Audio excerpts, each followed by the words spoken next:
Hi, Zizaran here. If you don't like seeing your screen, this is the build for you.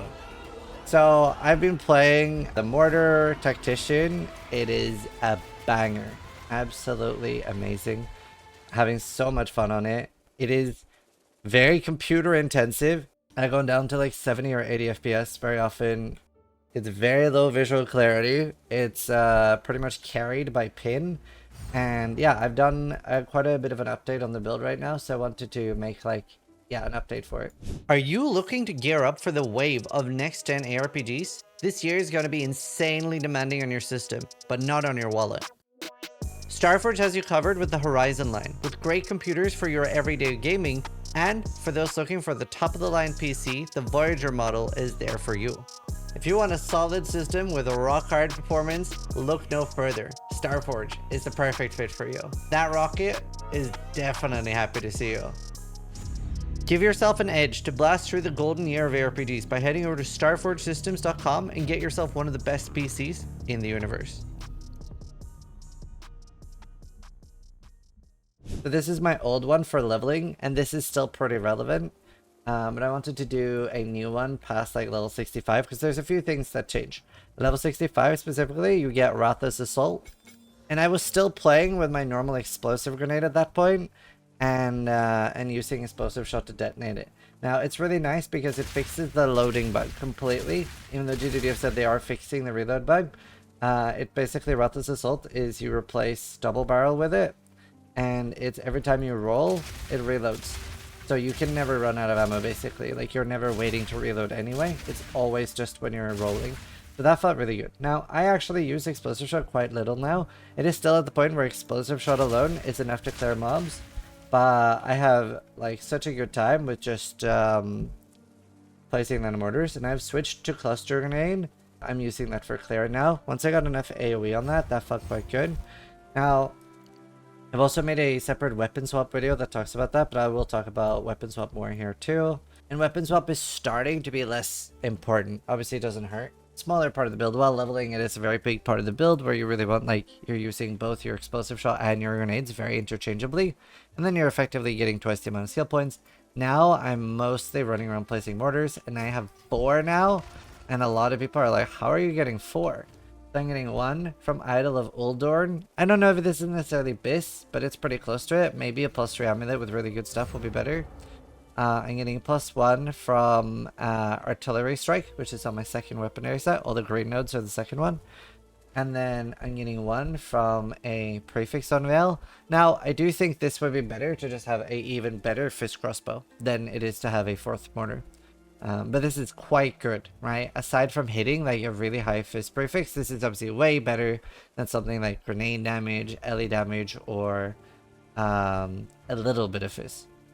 Another good thing for crossbows is Perfect Essence of Battle removes 1 suffix and guarantees +6. I just slapped it on this and it's basically free. It's super good. So definitely keep that in mind. Perfect Essence of Battle, super strong. Just guarantees it because it can't remove a prefix as long as it's full. As long as it's full, it can't remove a prefix. And I'll hover over my gear. I've just gone for like as much life as I can get. I'm using a blistering bond. Do you know the fire damage instead of fist damage from bleeding has warmed up to me because bleed does virtually nothing to me. And then yeah, just life on everything else. I'm trying to get more and more armor applies to elemental damage. That is quite large, and I have 4,600 armor. So yeah, I'm using Iron Reflexes. I'm running on my evasion armor, and I'm actually taking armor nodes now. I will have a planner up for this endgame version, and I'll keep working on that, but I'll also just talk a little bit about what I'm going to do. I've also been looking at, there's a few other friends of mine doing similar builds. So Palstron is playing on Tactician as well. I think it was Witch Hunter initially and then swapped. Pin is very strong. And Titantiel is playing on the Ancestral Warrior thing. War Chief or whatever. And that also looks very strong. Pin is just so busted though. Like, it is completely insane, especially with all these. Really like it. And then I want to go for Staylight Use Cover. And I think that'll be really good. A really cool thing about Staylight Use Cover is that the LE damage thing does not get capped. The estimated elemental damage against hits, that does not get capped. So I'm pretty sure that the defend with 200 armor will work on that too, so that should be quite strong. And being able to get to 50% fist mitigation on large hits should be useful. And then I'm getting deflect from the first node. So the more armor I get, the better. And then with iron reflexes, I don't care about evade anyway, but chance to deflect is lucky. So even with not a huge investment, I have 33% chance to deflect, which is not something I want to rely on, but it definitely helps. I really like the nodes here on the right. Projectile attacks can fire 2 additional while moving, which I assume it's while I'm moving. If so, it should affect the totem always, but I'm not 100% sure. So a little unsure on this one. This one is also attack damage while moving and stuff, so I'm hoping these work on totems. But it's a bit hard to tell. Let's see, right now the links are Cluster Grenade, Short Fuse, Urgent Totems, Nova Projectile, and Payload.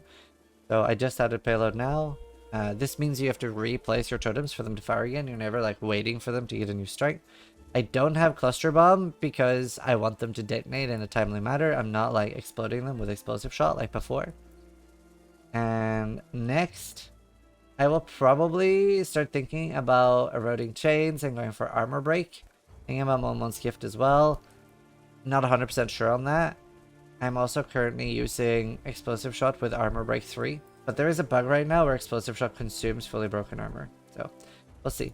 I probably want to go for Gem Enthusiast to get some life. So I'll take like the Strength nodes, go for life. And I can just fill in this with Garbage Support Gems and I can hit all of them really. Maybe not blue. But it is quite nice. So I'll get 5% move speed, 5% life. I've completely removed these because obviously I'm never reloading a crossbow anymore. There were some nodes down here. 20% chance for damage with hits to be lucky. These are kind of nice. I would go for the left side here, just movement speed. Especially because I get to go through a jewel and get another totem placement jewel. Would be nice. Now, I removed the fire damage nodes because this doesn't really have a lot of fire damage. The, as you can see, it's very little fire. So, a lot less than the other one. Taking some totem nodes here. Like I said, I'll probably go for pin.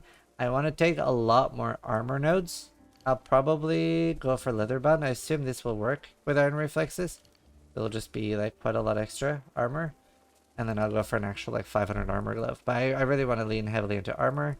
Probably go over here for Tempered Defenses. That should help a lot as well. And then just like look for useful nodes that I want to take next. Not 100% sure decided what I want to do there. But yeah, I'm going to look at like what Tati does and Pastron and just, yeah, keep trying to optimize the build. Really, I'm enjoying it. Most thing I'm wondering about is how can I get enough defense for hardcore tier 15 maps? Damage shouldn't be as much of an issue. Now, I do care a lot less about my weapon sets now. But you can see I have like reduced grenade detonation time. On number 1, I have increased movement speed and attack speed if I've killed recently. This needs to be on both. I have more grenade AoE. I want a lot of AoE because I want there to be overlap. Not 100% sure if it also pushes them further out, but that's why we want to have less projectile speed, so I don't want to take this one, for example. And I would quite like to anoint this one. I actually think that'll be really nice, and the explode should be nice as well. But 15% AoE should be huge. Currently, I do have a heavy ammunition, which is very cheap. And for regen here, in Weapon Swap 1, I have like some regen, allies in your presence and more attack speed. That's sort of where I'm at right now. So, we'll continue updating the build and playing it. If I die, however, I'd very likely go an energy shield build. There's a Thorns build I'm looking at going as well. But I'm a little bit wary of how tanky life can get in the current patch. Especially with the gear available on hardcore. So, energy shield definitely does seem to be the best thing. But I want to take this build as far as I can get it. So, I'm going to keep trying with that, and that's where I'm at currently, and yeah, we'll have 2 new max roll links for that. Hopefully you guys are enjoying it, but either way, about the weapon swaps and stuff, I obviously have green is set 2, and the red is set 1, and then I have, here you can see, set 2, explosive shot on set 1, etc. So yeah. Anyway, hope you guys enjoy the guide. I'll keep updating and try to make it better. And might do like a little mini podcast with Palstron and Tati because we're all playing a very similar build. Okay, thanks for watching. So if you liked the video, but more importantly, trying to die less than I do.